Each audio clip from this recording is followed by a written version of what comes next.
અંકલેશ્વર તાલુકાના ગળકોલ ગ્રામ પંચાયતમાં નાણાકીય ગેરરીતિ અને અનિયમિતતાઓને મામલે વહીવટી તંત્ર દ્વારા મોટી કાર્યવાહી કરવામાં આવી છે. ભરૂચ જિલ્લાના વિકાસ અધિકારી યોગેશ કાપસે દ્વારા ગુજરાત પંચાયત અધિનિયમ 1993ની કલમ 57(1) હેઠળ ગળકોલના સરપંચ મંજુલાબેન ખુશાલભાઈ પટેલને હોદ્દા પરથી પુનઃ બરતરફ કરવાનો સત્તાવાર આદેશ જારી કરાયો છે અને પંચાયતનો ચાર્જ તાત્કાલિક અસરથી ઉપસરપંચને સોંપવાની સૂચના આપવામાં આવી છે. ઉલ્લેખનીય છે કે પંચાયતમાં થયેલ નાણાકીય ગેરવ્યવહારની તપાસ ડીડીઓ કચેરી દ્વારા અગાઉ 25 જુલાઈ 2024ના રોજ સરપંચ મંજુલાબેન પટેલને પદભ્રષ્ટ કરવામાં આવ્યા હતા. આ આદેશ સામે તેમણે ગાંધીનગર સ્થિત અધિક વિકાસ કમિશનર સમક્ષ અપીલ દાખલ કરી વચગાળાનો સ્ટે મેળવ્યો હતો, જેના આધારે તેઓ પુનઃ સરપંચ પદે આરૂઢ થયા હતા. જોકે 19 ઓગસ્ટ 2024ના રોજ કમિશનરશ્રીએ આખરી ચુકાદો આપતા મંજુલાબેનની અપીલ ફગાવી દીધી હતી અને 2024ની બરતરફીના મૂળ આદેશને બહાલ રાખ્યો હતો.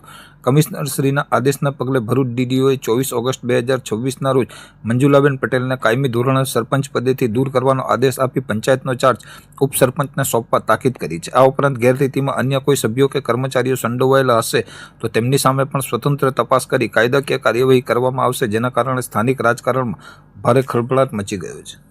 શ્રી ગણેશ, આજ રોજ ગુજરાત રાજ્યની સૌથી મોટી ગણાતી ગળકોલ ગ્રામ પંચાયતમાં ફરી એકવાર ભ્રષ્ટાચારના કેસમાં સરપંચ મંજુલાબેન ખુશાલભાઈ પટેલને સસ્પેન્ડ કરવામાં આવ્યા છે.